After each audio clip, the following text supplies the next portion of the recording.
Agora tocábame a min viaxar ao lugar ao que nacera. E era eu o que tiña que tomar a iniciativa. Tratábase de ir ao deserto.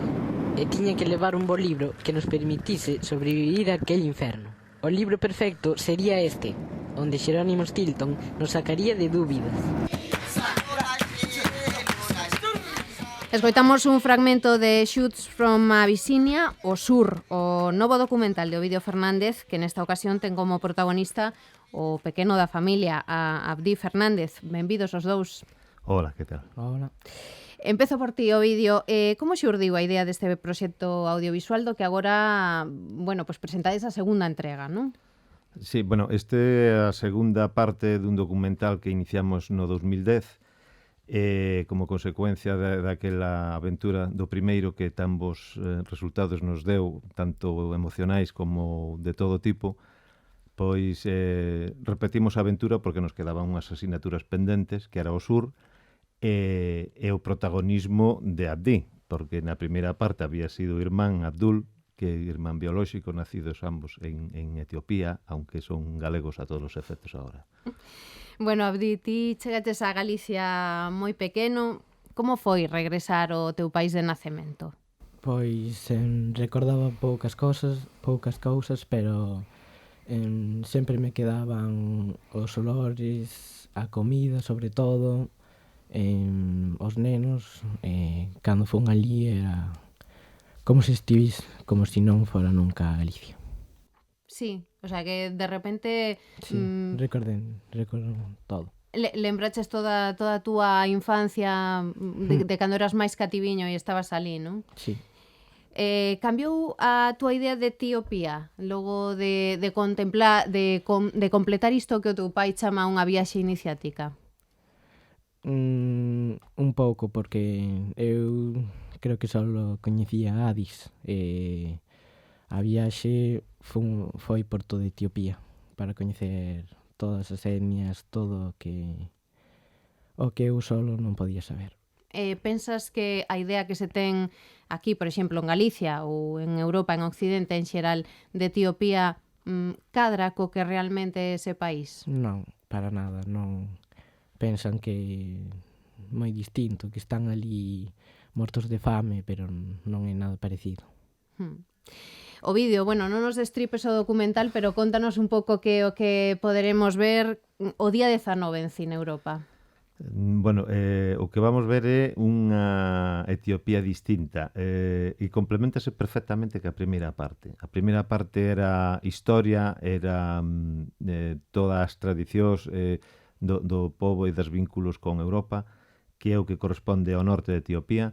E nesta vamos a ver o sur, precisamente xusto o contrario, é unha imaxe moito máis próxima ás ideas que temos de África, dos documentales e das películas de Memorias de África e cousas similares. Vamos a ver o sur é moi parecido a Kenia, fai fronteira e con Sudán do Sur, e nos vamos a encontrar, pois, a pesar de que a fauna, por exemplo, está moito máis en estado puro que en Kenia, pois, porque as limitacións, é dicir, non hai un control do turismo sobre a zona. Entonces, pois, por exemplo, para localizar os elefantes nos botamos todo un día.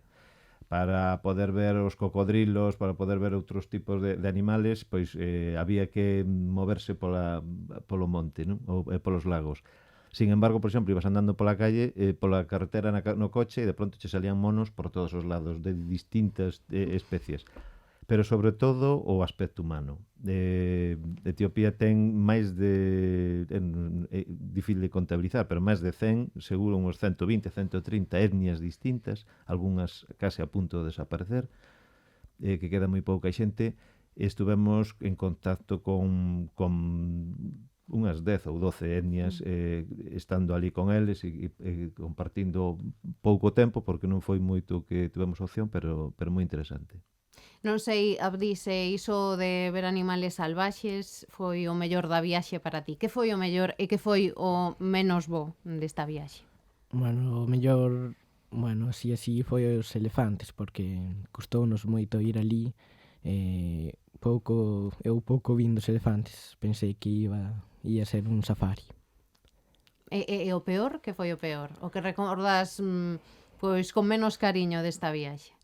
Creo que a etnia dos Mursi, moi pesados son. Que son moi pesados, Sí. non che gustaron? A ver, Sí. Ovidio, explícanos un pouco como son estes Pois, mursis que bueno, teñen tan son- mala fama. O que diríamos aquí son moi repugnantes.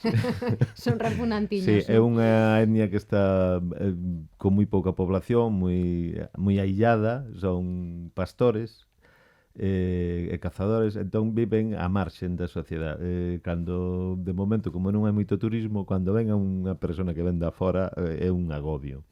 E foi un momento tenso porque eso de tocarche a un grupo de 30, 40 personas encima de ti, veña a tocarche, a pasarche a man, non te podías comunicar con eles porque non desconoces absolutamente o idioma, dices, bueno, Abdi empezamos a agobiar un pouco, todos estábamos agobiados, pero especialmente tuvemos que rescátalo para o coche cuanto antes, non?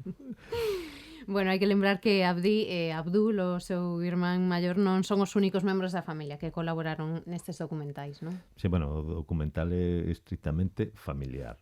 É o que se chama un documental de autor. É dicir, que eu fixen todo e contén a colaboración da familia. Desinteresada, non? Desinteresada. Quen viaxa con nosotros por posibilidades foi a miña filla Catarina, que é a maior, que ten agora 26 anos, e fixo pois, as xestións de produción, de madre, de acompañante, de resolver todas a intendencia. E agora o segundo dos irmáns, que xa agora ten 23 anos, Marcos, o que se está responsabilizando, porque non pudo facer a viaxe naquel momento, estás responsabilizando pois, un pouco de traducción, dos contactos, de gestión da produción aquí, na distribución. Temos que ir rematando xa porque non temos moito tempo, pero quería facerche unha última pregunta. Algúns poden dicir que estás un pouco tolo por levar os teus fillos ao corazón de África nunha viaxe na que, bueno, non sabes moi ben o que pode pasar, non? Bueno, como decía outro, sin riesgo non hai gloria. No, a ver, eu sopeso antes 1000 veces as cousas.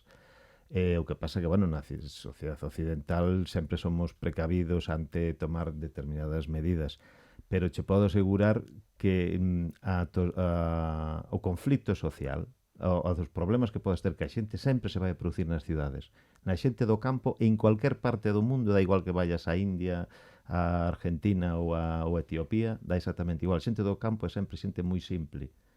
É dicir, moi simple no bo sentido, xente agradable, aberta, que eu que son dos Ancares os entendo perfectamente. Esa desconfianza previa de que ven unha persona da fora, o que tens que fazer é abrirte a eles, e eles, cando ven a túa intención, xa estás nas seus mans. Moi ben, bueno, pois todo iso imos podelo ver o día 19 en Cine Europa, Shoots from Abyssinia, o sur. Ovidio e Abdi, moitas grazas por estar en Radio 5. Moitas gracias a ti. Gracias. Adiós.